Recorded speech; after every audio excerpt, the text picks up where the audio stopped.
God has given us parents and father and mother இருவரையும் நாம் கனப்படுத்த வேண்டும். லேவியராகமம் 19ஆம் அதிகாரம் 3ஆம் வசனம், உங்களில் அவனவன் தன் தன் தாய்க்கும் தன் தன் தகப்பனுக்கும் பயந்திருக்கவும்.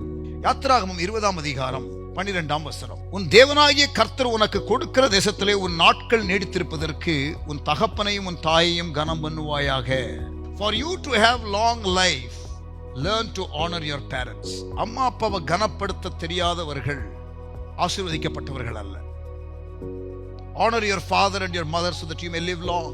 எபேசியர் 6ஆம் அதிகாரம் முதல் 3 வசனம், obey your parents, children, for this is right. Children, obey your parents in the Lord, for this is right. இது நியாயம், இது சரி. அப்படின்னா நாம அம்மா அப்பாவுக்கு கீழ்ப்படியாம இருந்தா அது அநியாயம். லேவியராகமம் 20ஆம் அதிகாரம் 9ஆம் வசனம், if anyone curses his mother or father, he must be put to death. அம்மா அப்பாவை சபிக்கிறவன் கொல்லப்பட வேண்டும் என்று வேதம் சொல்லுகிறது.